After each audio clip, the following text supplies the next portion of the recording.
O poder pela oração. E.M. Bounds. Capítulo 4. Falando a Deus em favor dos homens. Olhemos frequentemente para Brainerd, que derramava nos bosques da América a sua alma diante de Deus, em favor dos pagãos que pereciam e nada poderiam torná-lo feliz, a não ser a salvação deles. Oração. Oração secreta, fervorosa e confiante. Aí se origina toda piedade pessoal. Um devido conhecimento da língua onde um missionário vive, um temperamento moderado e cativante, um coração dedicado a Deus em recolhimento secreto. Isto nos capacita, mais do que qualquer outro conhecimento e dons, nos torna instrumentos de Deus na grande obra de redenção humana. Irmandade de Kerry, Serampore, Índia. Há duas tendências extremas no ministério. Uma é encerrar-se ficando fora das relações com o povo. O monge, o eremita são exemplos disso. Põem-se fora do convívio humano para estar perto de Deus. Falharam naturalmente. O fato de estarmos a sós com Deus é útil somente quando empregamos seus benefícios inestimáveis a favor dos homens. Hoje em dia, nem o pregador nem o povo pensam muito sobre Deus. O nosso anseio não é por isto. Encerramo-nos no nosso gabinete, tornamo-nos estudiosos, roedores de livros, roedores da Bíblia, fazedores de sermão, notáveis pela literatura, pensamento e sermões. Mas o povo e Deus, onde está? Fora do coração, fora da mente. Os pregadores, que são grandes pensadores e grandes estudiosos, devem ser os maiores na oração, pois se assim não forem, serão os maiores dos apóstatas, dos profissionais insinceros, racionalistas e menos do que os menores dos pregadores na estimação divina. A outra tendência é a de popularizar inteiramente o ministério. Não é mais de Deus, mas um ministério de negócios, do homem. Ora, não porque sua missão seja o povo. Se pode mover o povo, criar um interesse, uma sensação a favor da religião, um interesse na obra da igreja, fica satisfeito. Sua relação pessoal com Deus não é o fator do seu trabalho. Nos seus planos, a oração ocupa pouco ou nenhum lugar. O desastre e a ruína de tal ministério não podem ser avaliados pela aritmética terrena.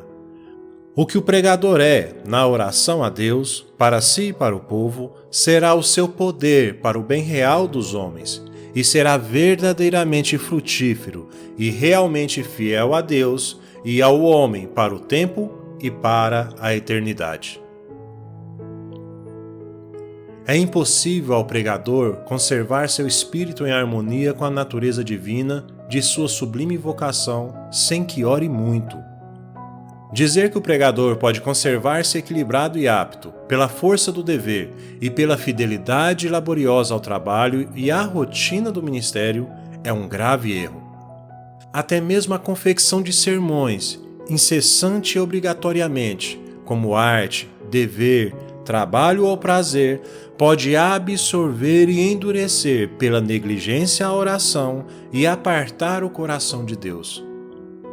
O cientista perde Deus na natureza. O pregador pode perdê-lo no seu sermão. A oração refrigera o coração do pregador, conserva-o sintonizado com Deus e em simpatia com o povo. Eleva o seu ministério acima da frieza profissional, torna frutífera a rotina e move todas as engrenagens com facilidade e com o poder da unção divina. Spurgeon diz: naturalmente, o pregador deve salientar-se sobre todos como um homem de oração. Ele ora como crente comum, ou seria um hipócrita. Ele ora mais que um crente comum, ou seria desqualificado no ofício que ocupa. Se vós, ministros, não são dedicados à oração, sois dignos de lástima. Se vós vos tornais negligentes na devoção sagrada, não só vós, mas o povo também é digno de compaixão. E o dia virá em que ficareis envergonhados e confusos. Toda a nossa biblioteca e estudos são apenas vácuo comparados ao nosso recinto secreto. Os nossos períodos de jejum e de oração no tabernáculo têm sido realmente dias sublimes. Nunca o portão dos céus estivera tão largamente aberto. Nunca os nossos corações estiveram tão perto da glória celestial. A oração que forma um ministério cheio de oração não é uma pequena oração nele colocada como se põe perfume para dar-lhe um aroma agradável, mas a oração deve estar no corpo e constituir-se sangue e ossos. A oração não é um pequenino dever deixado no canto, nem uma função retalhada que se exerça nos fragmentos de tempo arrebatados ao trabalho e a outras ocupações da vida. Mas significa que o melhor do nosso tempo, o coração do nosso tempo e da nossa energia devem ser dados. Não significa hora de recolhimento absorvida em estudos ou engolfada com atividades dos deveres ministeriais.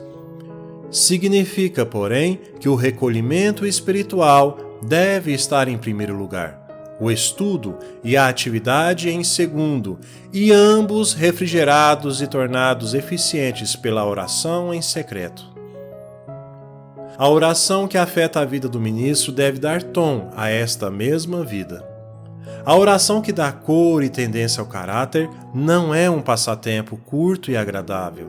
Deve penetrar tão fortemente no coração e na vida como o forte clamor e lágrimas de Cristo.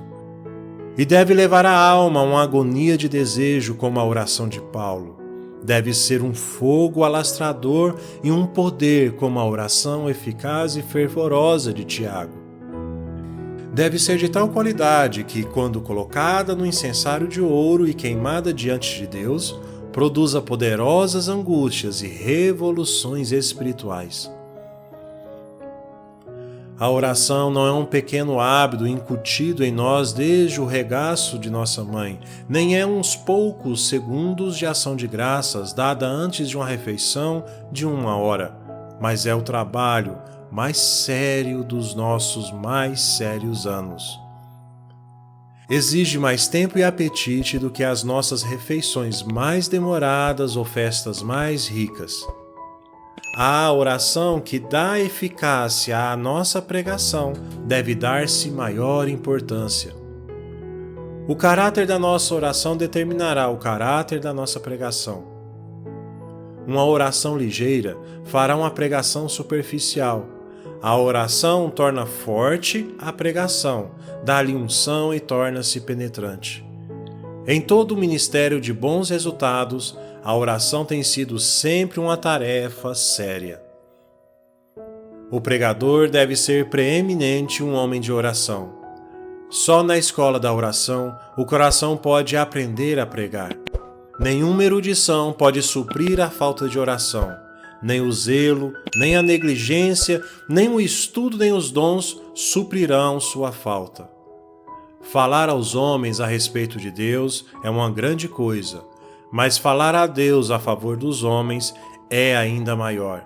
Quem não aprendeu a falar com Deus em favor dos homens, não pode falar bem e com real sucesso aos homens de Deus. Mais do que isto, as palavras sem oração, tanto no púlpito como fora dele, são palavras que amortecem.